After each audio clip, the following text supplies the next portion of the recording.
اردو کور کے معزز دوستوں، میں ہوں ماجد ملک اور آپ تمام دیکھنے اور سننے والوں کو السلام علیکم۔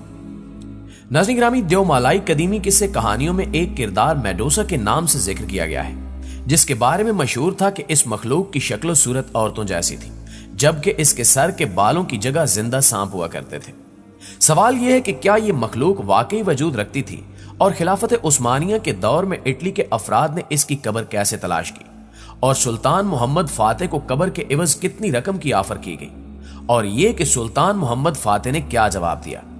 آج کی زیر نظر ویڈیو میڈوسا نامی دیو مالائی کردار کے گرد گھومتی ہے، جس کی پر اسراریت آج بھی اٹلی، روم اور دیگر علاقوں میں بدستور موجود ہے۔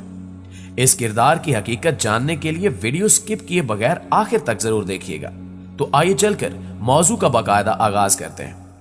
معزز خواتین و حضرات، میڈوسا قدیم یونان کے افسانوں کی ایک غیر معمولی شخصیات میں سے ایک ہے، جو اپنے سانپ جیسے بالوں اور پر اسرار نگاہوں کی وجہ سے مشہور تھی، اور کوئی آدم ذات اس کو قتل نہیں کر سکتا تھا۔ اس لیے جیسے ہی کسی کی نظر اس کی شکل پر پڑتی، وہ آدمی پتھر کا ہو جاتا۔ اس کردار کو ایک افسانوی کردار مانا جاتا ہے، جس کی سچائی کا علم کسی کو بھی نہیں ہے، لیکن جہاں اللہ تعالیٰ نے حیران کن اور دیو ہیکل مخلوقات تخلیق فرمائی ہیں، وہیں ممکن ہے کہ کوئی ایسا کردار تاریخ میں موجود ہو، اور بیشتر انسان اس کردار کو دیو مالائی تصور کرتے ہوں۔ دنیا میں کئی افراد تو ایسے بھی ہیں جو جنات پر بھی یقین نہیں رکھتے۔ اس کے علاوہ آدھا سانپ اور آدھی عورت کے جسم والا ایک افسانوی کردار شاہ ماران کا بھی ہے، جسے حقیقی تسلیم کیا جاتا ہے۔ سننے میں یہ قصے کہانیوں والی بات لگتی ہے، لیکن دنیا کے کئی حصوں میں اس کردار کو دیکھے جانے کی گواہیاں سامنے آتی ہیں۔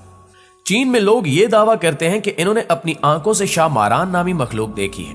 اب ان تمام باتوں میں کتنی سچائی ہے، اس کا علم تو اللہ تعالیٰ کی پاک ذات کو ہی ہے، لیکن خلافت عثمانیہ کے دور میں کچھ ایسے واقعات سامنے آئے جن میں ایک حیران کن مخلوق کا تذکرہ ملتا ہے۔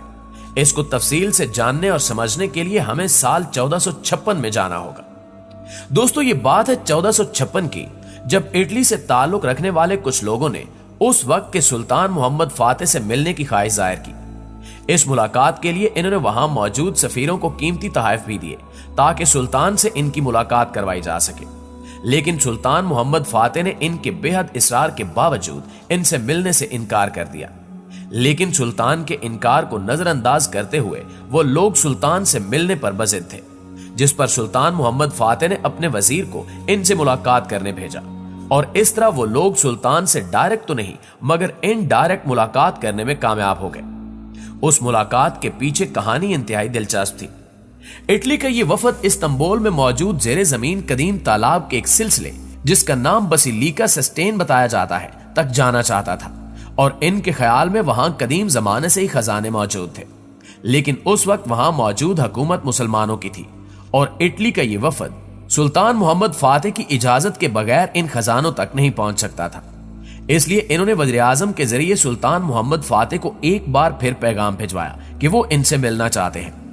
سلطان محمد فاتح، جو سیاست کے میدان کے ماہر تھے، انہوں نے ان سے ملاقات کرنے کی حامی بھر لی، اور اس ملاقات میں انہوں نے سلطان کو بتایا کہ بسیلیکا سسٹین میں بے شمار خزانے موجود ہیں جن کی قیمت کا اندازہ لگانا مشکل ہے۔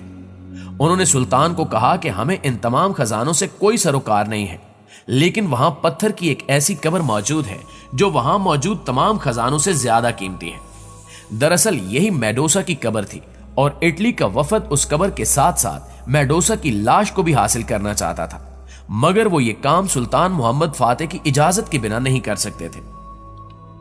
ناظرین گرامی، سلطان محمد فاتح سے ملاقات کرنے والے اٹالین وفد کا خیال تھا کہ میڈوسا حقیقت میں وجود رکھتی تھی، جس کے جسم کو ممی کی شکل میں تالاب کے بیچوں بیچ کہیں محفوظ رکھا گیا تھا۔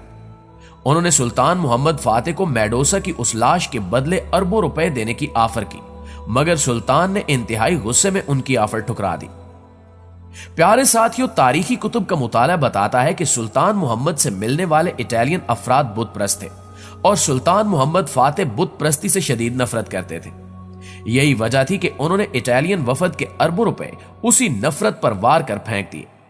دوسری جانب سلطان محمد فاتح نے استنبول کے زیر زمین خزانوں کی سیکیورٹی مزید بڑھا دی، تاکہ کوئی بھی وہاں تک پہنچ نہ پائے، اور ساتھ ساتھ اس پتھر سے بنی قبر کو بھی وہاں سے کسی دوسرے مقام پر منتقل کر دیا، اور اس کاروائی کو خفیہ رکھا۔